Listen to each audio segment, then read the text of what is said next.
What is up guys? So maliit lang pala yung battery ko, hindi ko na i-charge yung aking GoPro, tang ina.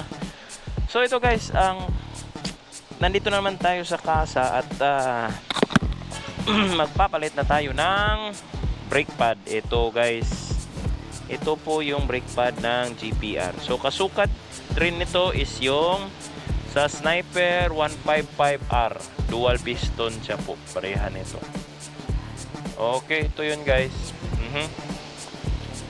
So, tingnan natin kung gaano kanipis na yung nasa stock natin na brake pad mamaya, no? So, ito. Tapos, mag-change oil na tayo ng Zik fully synthetic po. 2 litro po yung binili ko nito. Para mailagay ko is 1.2.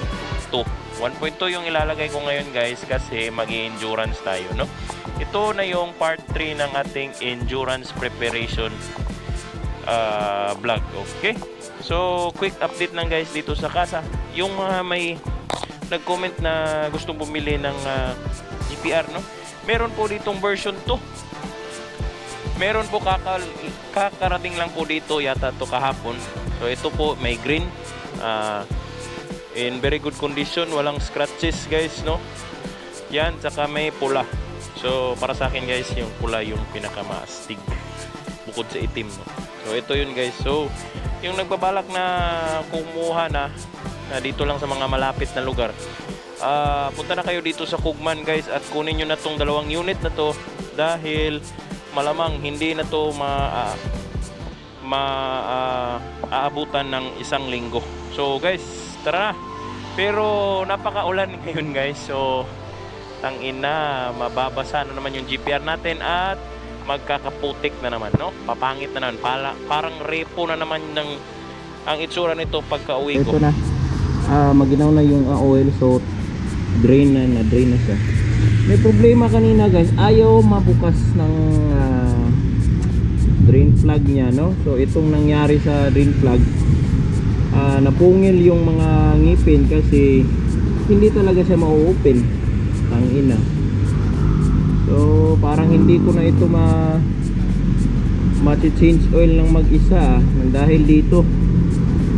So ito na yung oil niya guys. Hindi ko lang to pwedeng i-measure dahil nag-top up kasi ako nung last week, no? So mga around 200 ml, pero hindi ako sure. So hindi talaga natin ma-measure kung ilan talagang liters yung natira sa whole period ng walang galawan, no? So technically dapat talaga i-change oil yan. Sa color nito napakaitim na guys, so yun na talaga to. Pero ito yung nakaganda sa synthetic, fully synthetic po to. Pansin nyo, marami-rami din siya. So hindi gaano siya talagang nabawasan despite sa mga biyahe-biyahe natin, no? So yan yung advantage pag naka full synthetic kayo guys, hindi madaling masunog. Again sa sinabi ko sa previous vlog ko, no? Yun. So sige guys, so next stop nyan guys is brake pads na naman mamaya. So pinaklas kasi to kasi hindi kasi ma-open ng simpleng kuot-kuot lang. So guys, ito na, tinatanggal na yung caliper natin, natanggal na siya. Tapos nakita natin guys na medyo upod na talaga yung brake pad natin sa front kasi front lang po ako nagdo-brake sa sports bike na to.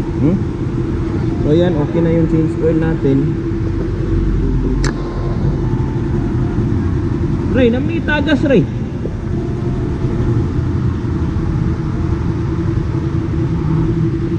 Ay katulo.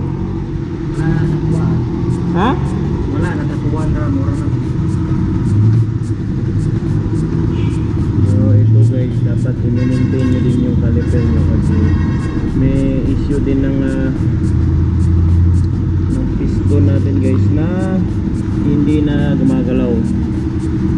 So ito siya guys. So, for 1.5 year ito na yung brake pad natin, no? Yan guys. Ha? Wala kayo, hindi mo awit, hindi mo tubo. Mulagi ka na mo. Unsa naman ang gumana? So ito yun ang maintenance guys. Dapat yan na kana may oil driving. Hindi siya matiski. Ginawilan ko tangan minus 1 yun. Ha? Baka may nasa. Grasa pala yung ilalagay guys. Yung grease talaga para hindi siya magsa-stuck o yung uungot. So, yan guys. So, yan. Kita nyo yan, comparison nyo dyan guys. Ganyan ako gumamit ng brake sa harapan ng 1.5 year. So, perfect timing na rin na ating sinage dahil sa ating endurance. Okay, guys. So, yan. Lalagyan niya ng grasa yung piston caliper niya para hindi talaga siya So, yan guys, yung mga baguhan dyan.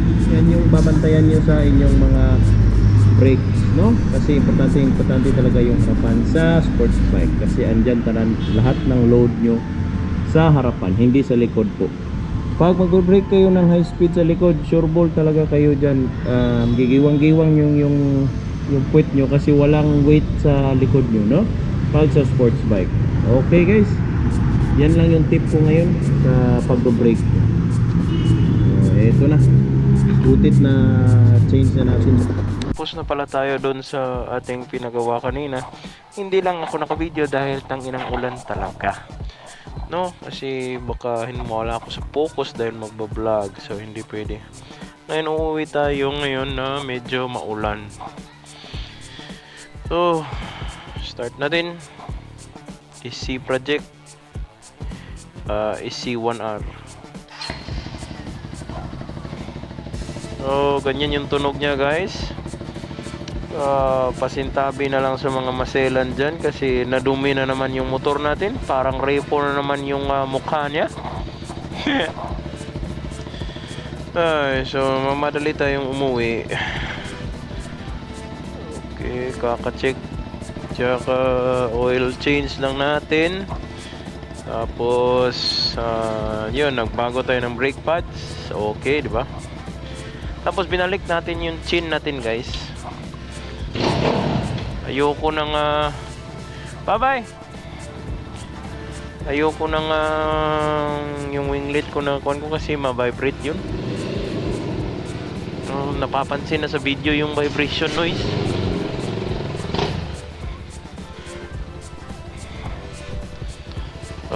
Yun guys, umaambon. Ay, tangina talaga, maambon. Maambon guys.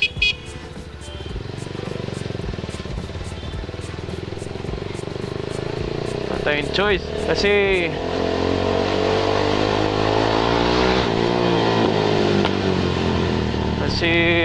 nagmamadali ako kasi magro-grocery pa ako para sa Get Wild sa store natin. Woo! Dandan lang, wala dulas yung daan. To, madulas tong daanan na to, lalo na pag ganito guys na hindi naman kasi wala nang likabok, mabasa na tuluyan kasi kanina pa umuulan. Sa mga asfalto lang tayo, sa mga guhit na ganyan, huwag kayong pupunta sa mga guhit na yan kasi sure ball talaga yan na makuhan siya, madulas. So feel ko na guys yung ating brake pad kasi medyo matigas na yung brake natin ulit, no, yung nasa itaas na yung brake natin. And ano pa ba yung nagbago na napansin ko?